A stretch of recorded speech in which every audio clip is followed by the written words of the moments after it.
आज हम सबसे पहले फिजिक्स 12th का चैप्टर नंबर 6 स्टार्ट करेंगे। यह चैप्टर बहुत आसान है और ये प्रैक्टिकली बहुत काम का चैप्टर है, क्योंकि हमारे फिजिक्स में जो भी प्रैक्टिकल आएंगे आगे वो इस चैप्टर से रिलेटेड होंगे ज़्यादा से ज़्यादा। यहाँ से हमें प्रैक्टिकली बहुत नॉलेज मिलेगा और हमें प्रैक्टिकल में ये सारे के सारे टॉपिक भी करने पड़ेंगे। इस चैप्टर के अंदर हमें किरचॉफ के 2 नियम पढ़ने, उसके बाद में व्हीटस्टोन सेतु, मीटर सेतु, विभव मापी और एमीटर और वोल्टमीटर का अंशांकन। तो सबसे पहले हम चालू करते हैं किरचॉफ का प्रथम नियम। इसे खुले परिपथ का नियम भी कहते हैं और आगे हम जहां भी इसको यूज में लेंगे तो हम सीधा कहेंगे केसीएल। केसीएल का मतलब किरचॉफ सर्किटल लॉ, मतलब किरचॉफ का प्रथम नियम। इसे किरचॉफ का प्रथम नियम कहते हैं। इसको शॉर्ट में हम केसीएल लिखेंगे आगे। इसके 2 स्टेटमेंट है, मतलब इसके 2 कथन। पहला कथन, किसी संधि पर आने वाली धाराओं का योग, किसी संधि पर आने वाली धाराओं का योग जाने वाली धाराओं के योग के बराबर होता है।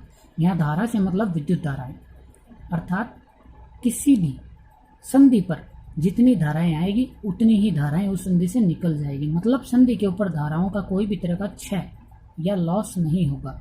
और इसका दूसरा कथन, किसी संधि पर धाराओं का बीजगणितीय योग सदैव शून्य होता है।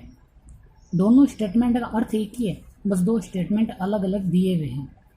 जैसे एग्जांपल देखते हैं कि यहाँ देखो I1 संधि की तरफ आ रही है, ये संधि पॉइंट है। I1 संधि की तरफ आ रही है, I2 संधि की तरफ आ रही है, I3 संधि की तरफ आ रही है, I4 और I5 संधि से दूर जा रही है।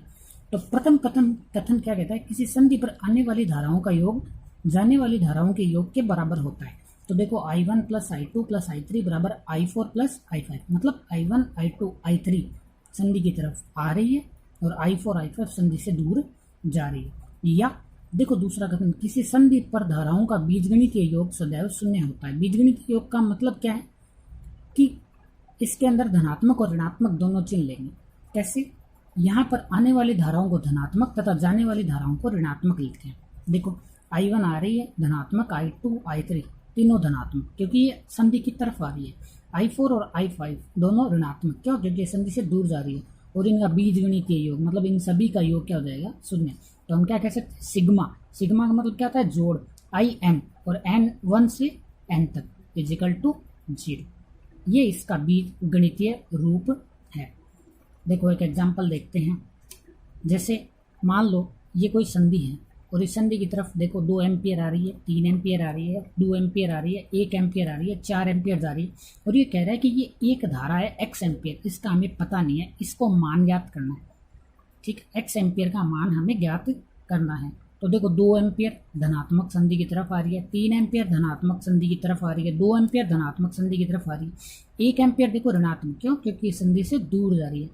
4 एम्पियर ऋणात्मक संधि से दूर जा रही है और x एम्पियर भी ऋणात्मक क्योंकि संधि से दूर जा रही है। तो इन सब का बीजगणितीय योग क्या हो जाएगा? शून्य। तो 2 3 5 और 2 7, 7 एम्पियर प्लस का, 2 4 और 1 5 एम्पियर माइनस का, तो कितना बच गया? 2 एम्पियर प्लस का बच गया, माइनस का x एम्पियर इजिकल टू 0। तो x इजिकल टू कितना हो गया? 2 एम्पियर। ये है किरचॉफ का प्रथम नियम। इसे खुले परिपथ का नियम भी कहते हैं। और आगे याद रखना इस बात को, हम जहाँ भी इससे यूज में लेंगे हम कह देंगे कि ये केसीएल। धन्यवाद।